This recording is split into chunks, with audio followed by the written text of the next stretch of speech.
Aeromarket TV presenta Conversaciones de alto vuelo.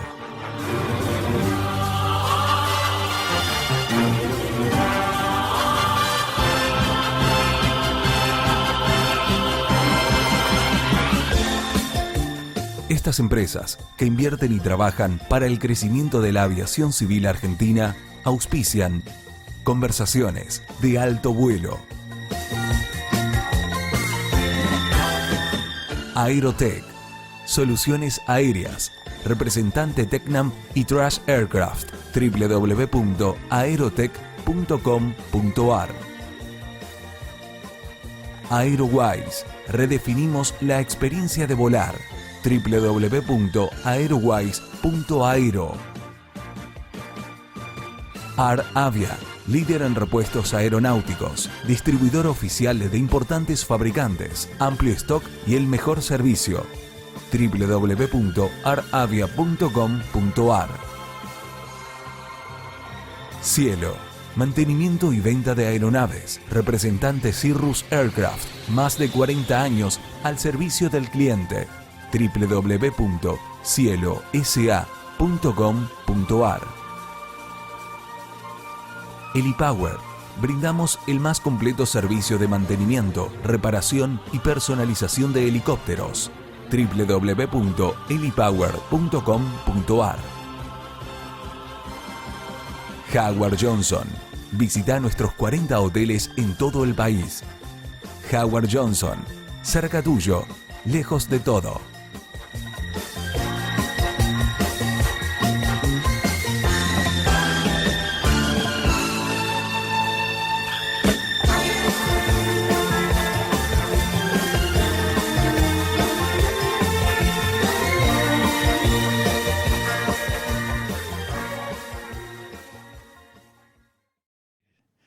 Pero bueno, tenía conocidos, amigos, familia, y bueno, nos movimos un poquito por el interior ahí para ir juntando horas.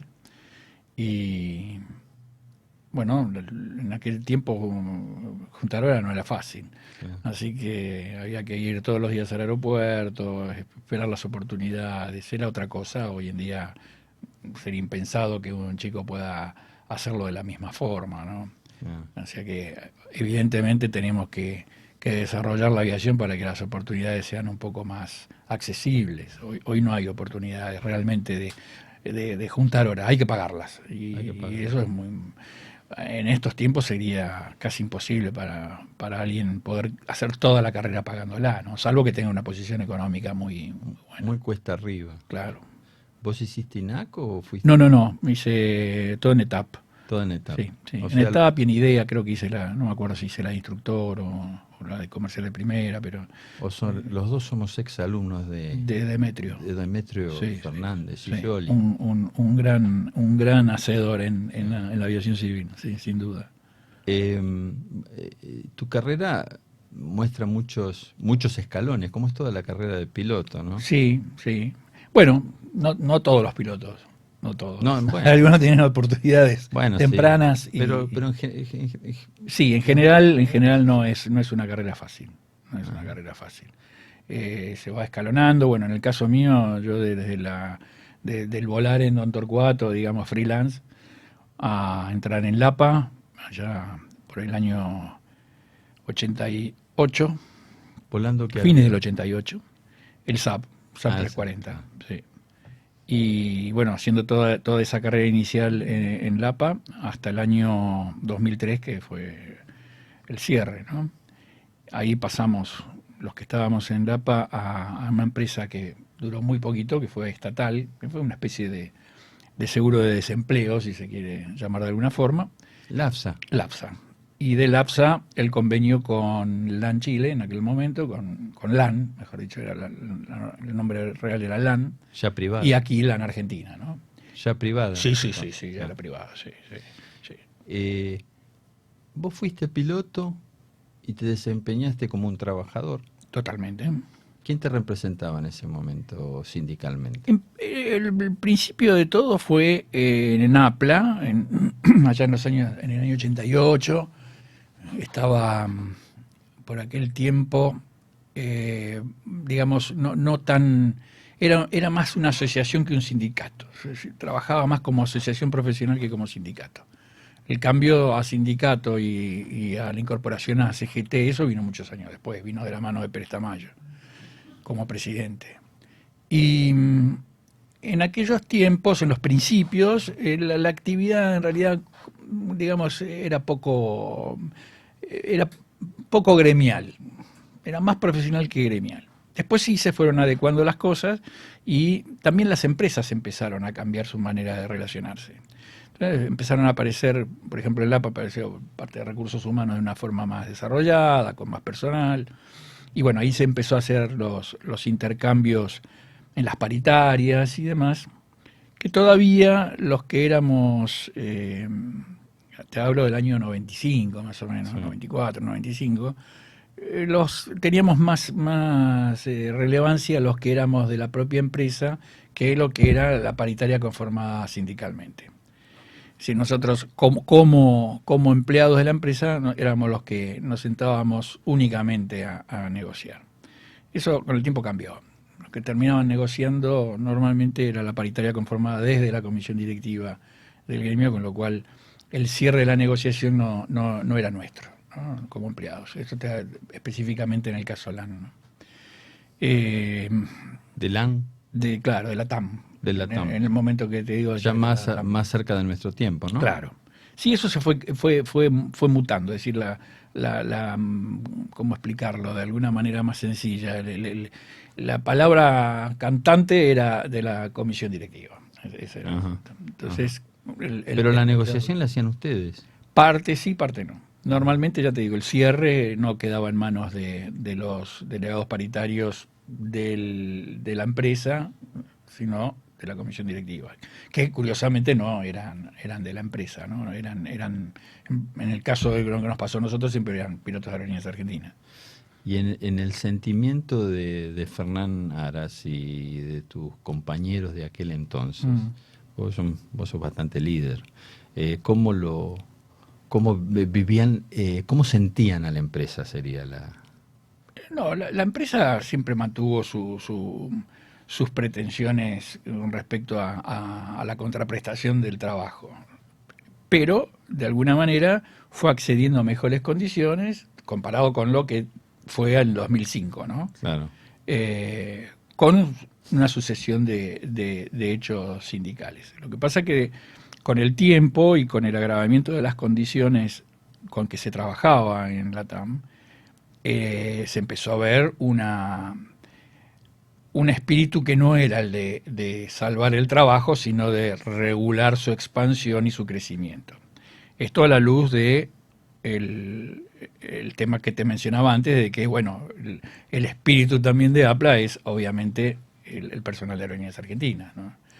Eso es lo que está pasando a nivel sindical aeronáutico, es decir, los sindicatos aeronáuticos responden a intereses de una empresa. A mí me causaba mucha risa cuando hablaban de gremios amarillos. No hay gremio más amarillo que los que hoy son los gremios aeronáuticos que defienden a su propia empresa, que es Aerolíneas Argentinas. Sí.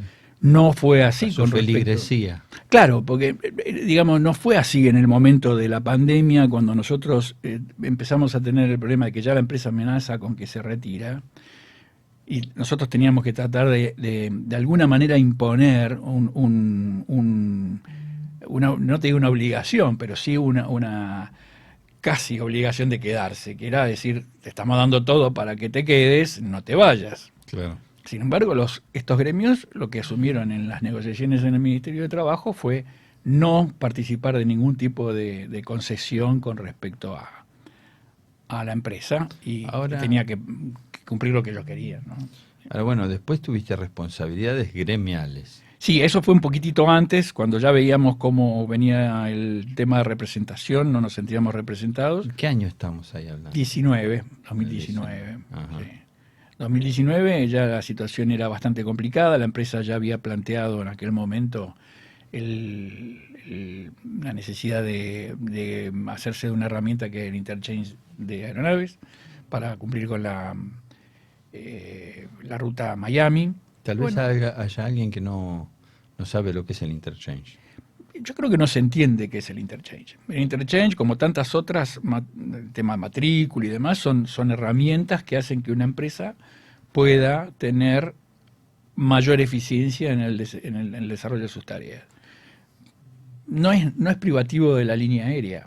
Un interchange puede servir para una 135, puede servir para trabajo aéreo. Es decir, la idea es permitir que una aeronave de matrícula extranjera con personal argentino trabaje durante un determinado tiempo y que eso no tenga como obligación un contrato de alquiler. Claro. O sea, si bien va a haber un contrato, no es el alquiler, una matriculación, y cada vez matricular y desmatricular. Bueno, esos cambios. Da flexibilidad, digamos, a la empresa. A la empresa, obviamente, para poder trabajar, que eso no va en detrimento del trabajo argentino. Claro. Pero bueno, parece que el problema no era tanto eso, sino el problema era no permitir eficiencia. Claro. Vos, digamos, a ver, acá hay un tema de fondo que era en su momento tratar de desbancar a LATAM de todas las formas posibles. No lo digo yo, lo dijo Recalde. En un acto Recalde claramente dice que a LATAM había que sacarle las rutas. Entonces, eso ya lo sabíamos. Entonces, todo lo que pasaba era, de alguna manera, todas acciones que tenían como objetivo, de alguna manera, no permitir el crecimiento y desarrollo de la compañía. Con 1.700 familias atrás, ¿no? Desalentar el desarrollo. Un poquito más que desalentar, un empujoncito, digamos, ¿no? Cada vez, cada negociación, cada paro, era un empujón, ¿no?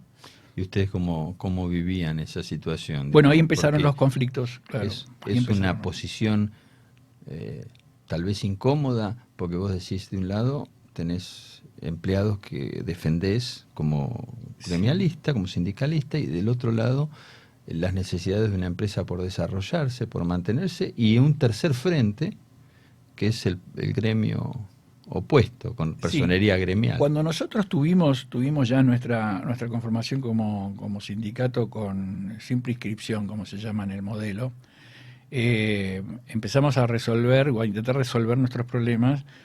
Siempre teníamos el pie opresor del sindicato de la actividad, que es el que te impide o trata de restar seriedad a las conversaciones que vos estás llevando. Más que seriedad, te quita legitimidad o legalidad. Pero eso, bueno, es un tema que tiene el sindicalismo argentino, el modelo sindical. Es decir, acá... De la Carta del Laboro. Yo siempre digo, en Argentina vos te podés asumir perro, te puede cambiar el nombre, el sexo, puedes hacer cualquier cosa, no podés cambiar de sindicato. Entonces es muy complicado el tema. Y estamos en oposición, o sea, nos decimos que somos cumplidores de todos los tratados y de los organismos y demás, pero la realidad es que con la OIT no cumplimos. Claro. Entonces la libertad sindical como tal no existe.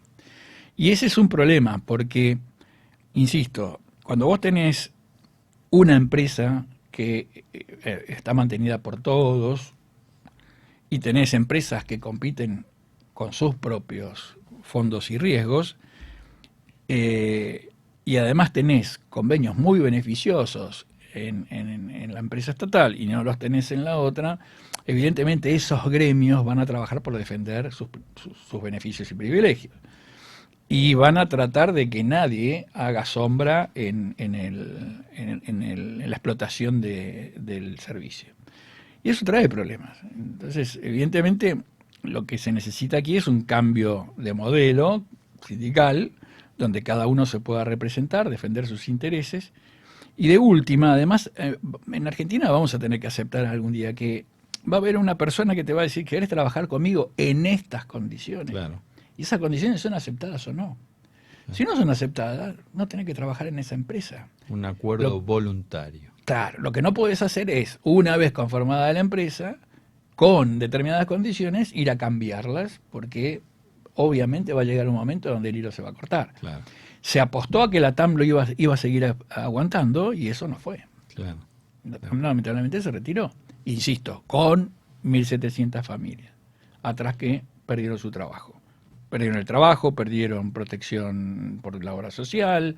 Bueno, por suerte, dentro de todo, las dos empresas que hoy en día conforman el espectro con Aerolíneas Argentinas de prestación de servicios aerocomerciales han hecho que mucho de ese personal nuestro fuese a trabajar con ellos.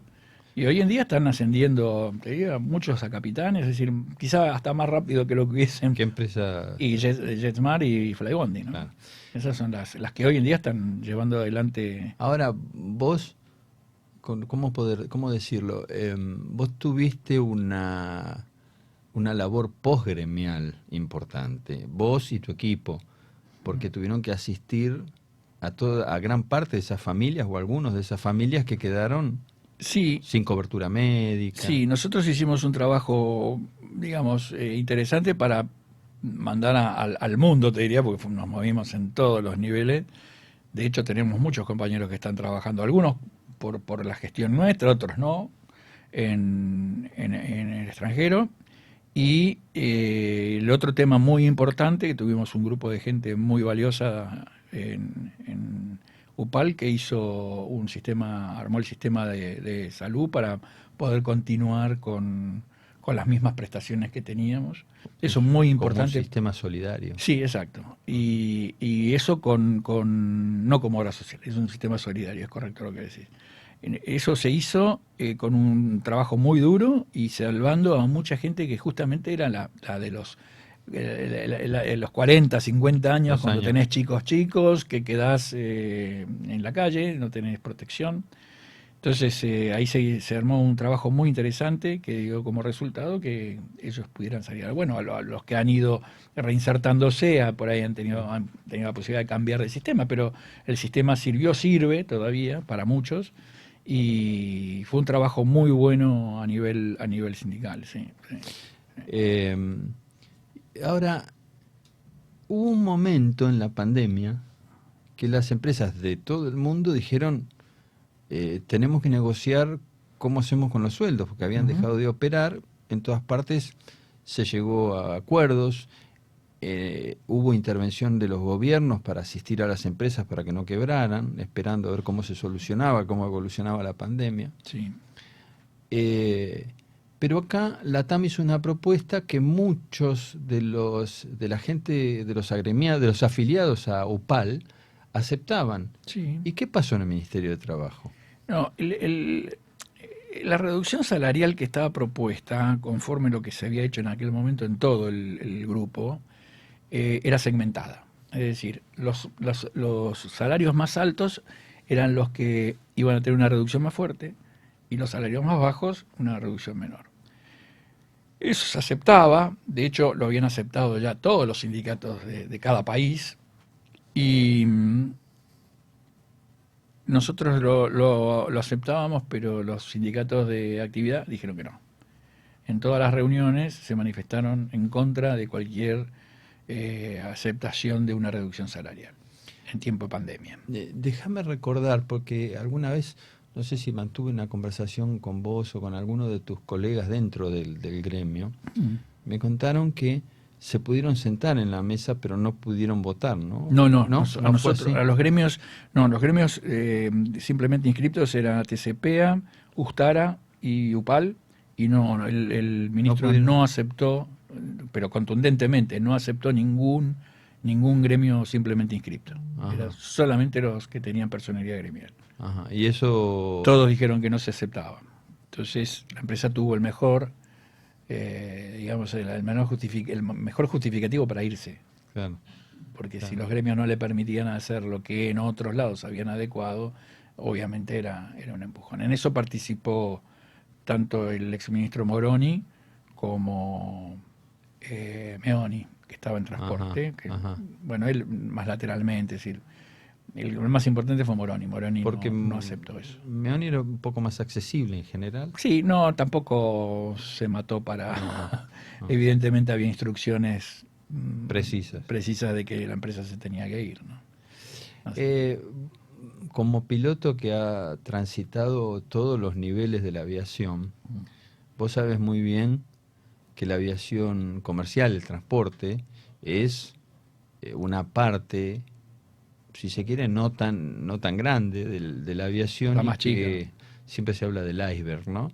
Y que la parte sumergida del iceberg es la mayor cantidad de profesionales, los que se van formando, la cantidad el parque aeronáutico, el mayor parque aeronáutico. ¿Quién maneja hoy la aviación? ¿De dónde salen las órdenes para que la aviación esté tan precariamente dirigida en este momento? Si es que coincidís con lo de precario. Absolutamente. Yo lo que creo es que la aviación civil cayó en un área de abandono absoluto, no de ahora, hace muchos años. No sé si es un tema ideológico o qué, pero no importa. Lo único que importa hoy para la autoridad es Aerolíneas Argentinas, y que Aerolíneas Argentinas pueda desarrollar su negocio en una forma lo más eficiente posible, digamos. Pero la aviación civil, como tal, está abandonada. Es decir, algunos temas de regulación, no muy meditados y no muy consensuados, un copy and paste bastante berreta en muchos casos, y no hay desde los gobiernos, falta una herramienta que no es la ANAC, evidentemente, de planeamiento y desarrollo. Digamos, básicamente no hay política, claro.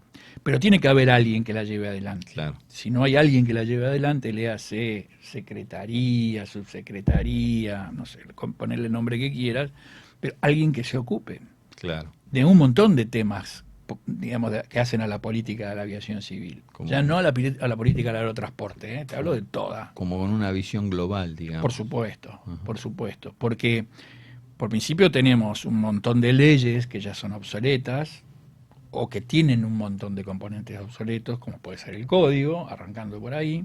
No tenemos unas RAC que estén absolutamente consustanciadas de la problemática nacional, entonces aparecen, digamos, modificaciones en las RAC que violentan de alguna manera el trabajo y el desarrollo de las posibilidades de trabajo. Claro. Entonces, hay que armonizar, pasan los años y te digo, desde que vuelo en la terciarización del estudio de piloto, de los distintos estamentos de la profesión aeronáutica, no pasan por la universidad, con lo cual no se categorizan. Tenemos muchos problemas para resolver, hay un montón de problemas para resolver. El problema que tenemos nosotros a nivel comunidad es que somos desorganizados. Entonces, de repente aparecen movimientos que se manifiestan a través hoy en día de los medios de comunicación más modernos y demás, pero desorganizados. Y el problema es ponerle el cascabel al gato, ¿no? Sí. Tiene que aparecer quien promueva y dirija esa energía anárquica que se ve en los grupos y demás. Porque en la discusión solamente no va a haber nunca soluciones. O sea, podemos discutir, podemos decirnos todo lo que está mal, pero en realidad lo que hay que hacer es canalizar de alguna manera toda esa energía y toda esa anarquía y llevarla por un lugar organizado, institucionalizado, ¿no? A ver, permitime, yo veo, me parece saber a qué te referís, veo que les duele lo mismo a todo ese colectivo. Sí. Encuentran y hasta distinguen los problemas, pero no se aportan soluciones no solamente concretas, sino viables. Y eso se tiene que encauzar. Me parece, eso es un poco lo que vos me estás diciendo. Sí. O sea, tiene una parte buena, que es, bueno, nos juntamos porque estamos viendo que acá hay un problema. Y después se queda en la catarsis. Exacto. Se queda en la discusión. A mí digamos, estas situaciones me parecen, aparecen como una de las escenas finales de la película de Joker, ¿viste? Que aparece el Joker bailando arriba de un capó y todos alrededor haciendo lío y tirando piedras, pero eso no es la solución. Claro. Sí, eso es anarquía. La idea es un grupo que asuma o que sea representativo de ese grupo y se ponga a trabajar. Bueno, ahí el fenómeno trasciende a esta actividad y trasciende al país. Me permito pensar así en los chalecos amarillos que no tenían un liderazgo, tiene 4 o 5 liderazgos distintos y que no están conectados entre sí. Sí, pero tienen un tema ya, que es que sus representantes levantan esa bandera. Entonces en los congresos van y dan la discusión sabiendo que los chalecos amarillos están afuera. Sí. En cambio acá no tenemos quien dé la discusión institucional. Claro, hay alguien que se preocupa, claro. Hay alguien que se preocupa. Esa es la diferencia. Bueno, por eso la aviación no prospera, porque no hay nadie que lleve a los niveles de gobierno la problemática. ¿No te parece a vos que también tiene que ver con que estamos como apresurados y bueno, esto es como que se está... Yo percibo, yo miro de afuera como periodista y trato de entender, de comprender, hablo con uno, te llamo a vos, lo llamo a gente que me parece que son referentes, que vienen estudiando los problemas de hace tiempo, y que falta como un punto de cocción en todo esto, y que está llegando ese punto de cocción. Falta el primer paso siempre, siempre falta el primer paso. Sí, históricamente nosotros promovimos asociaciones e instituciones que no llegaron a plasmarse, te diría, en una gran representatividad. Al piloto ya le cuesta de por sí asumirla, ¿no? Y participar. Hoy te diría que pensar en cualquier tipo de asociación, gremio, sindicato, lo que fuere, si no tenés una participación activa que pasa por poner hasta la cuota a la que corresponde, es imposible. Vos tenés para funcionar... Vincular al bolsillo. Claro, tenés una vinculación con el bolsillo. Entonces, pero lo que se pierde por no hacer eso es la gran herramienta de sentarte con los organismos gubernamentales a transformar. Porque, a ver, por decirlo de una manera, desde un grupo de WhatsApp vos no vas a poder hacer cambios, eso es seguro. Entonces, no hay que perder las oportunidades. Yo creo que hay un momento donde la gente se da cuenta de que las cosas no van y en ese momento es donde hay que resolver. Entonces, ahí es donde tiene que surgir el líder que tiene que decir, bueno, hagamos esto o compulsemos a ver cuál es la mejor manera en que nosotros consideramos que nos podemos representar. Pero hay que hacerlo y tiene que ser institucional, porque la nada no existe, ninguna autoridad te va a sentar en una mesa de discusión si vos no estás institucionalizado de alguna forma, ¿no? Ahora, parece haber en el país también una maduración, a pesar de que se critica mucho a los políticos en general, o se han autodegradado, pero también se suma y se subraya los errores de los políticos sin pensar a veces que sin política no podés resolver nada. Totalmente. En el tema vinculado con la aviación yo veo como que hay una mayor preocupación de ciertos políticos y que empiezan a consultar. ¿Te ha pasado? Sí, pero es bastante relacionado con el transporte en forma específica. Lo que a mí me ha tocado es más que nada eso. ¿Se preocupan por aerolíneas? Sí, eso es lo que preocupa. Preocupa, pero hay un montón de cuestiones que aquí nosotros deberíamos desarrollar. Por principio tenemos que no desarrollar, porque eso está desarrollado. Tenemos una gran red de aeroclubes, bueno, pero hay que ayudarlos y hay que apuntalarlos. Nosotros, allá por el año, no me acuerdo bien el año, pero fue Cavallo, le quita al sistema el fondo de... El fomento. El fondo de fomento era fundamental. El fondo de fomento en su momento permitió, año 80, por ahí me acuerdo, en San Justo, la gran donación eran cerca de 100 aeronaves. Sí. Perdón, me expresé mal, no es donación. Fue en muchos casos un préstamo, o bueno, a algunos otros aeroclubes se les dio, pero tenían 98, creo que eran 98 el número de aeronaves que se dieron en esa oportunidad. La mayoría eran Tomahawk, Arrow y todo eso, que eran fabricados por Chincool. Sí. Entonces, eso desapareció.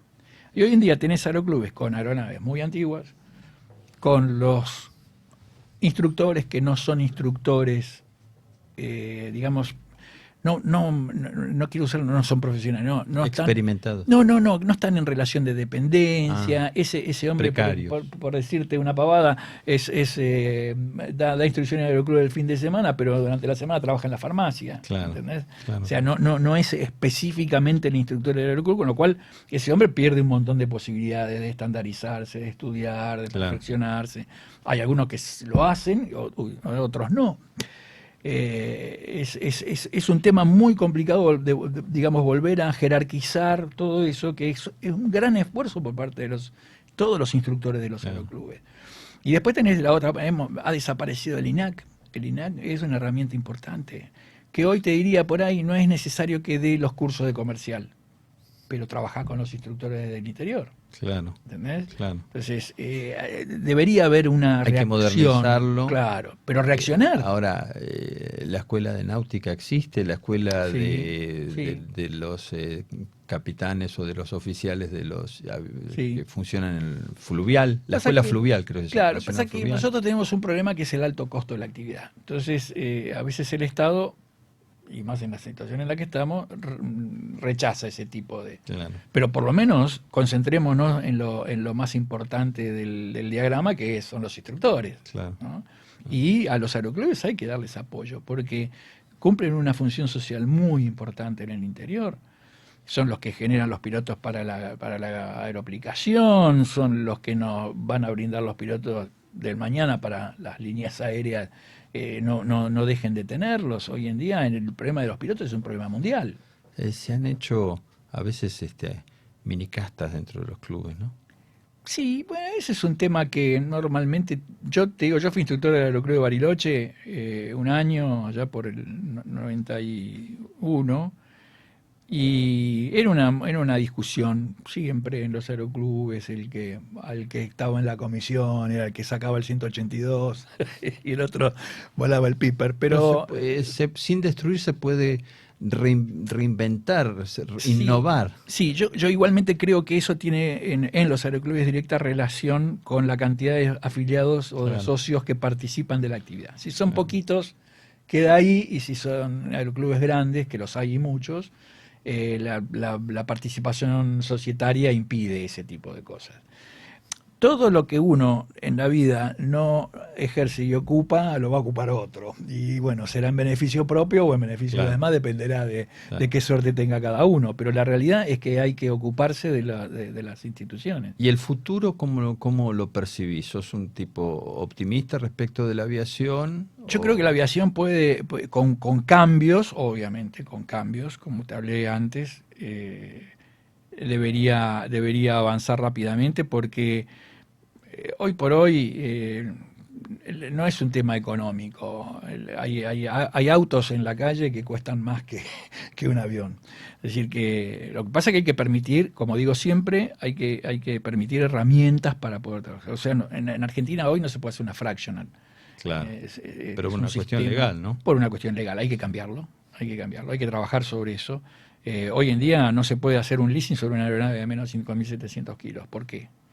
¿A quién protegemos? Si ya no hay más fábricas nacionales, o sea, no tiene ningún sentido. El arreglo entre los privados debe permitirse entre los privados. Y no debería ser el código, la ley fundamental de la aeronáutica, la que lo impida. Interchange de aeronaves, matrícula extranjera, hay un montón de cosas que en el mundo cambiaron. La matrícula no es el sinónimo de soberanía. De hecho, en Italia la gran mayoría de los aviones de ITA tienen matrícula de Irlanda. Sí. Mucha Europa tiene matrícula irlandesa porque generó un registro ágil y económico. Entonces Irlanda ganó ese tema. No creo que esté vinculado acá. De hecho, en Argentina se modificaron a nivel de los barcos el tema de la bandera.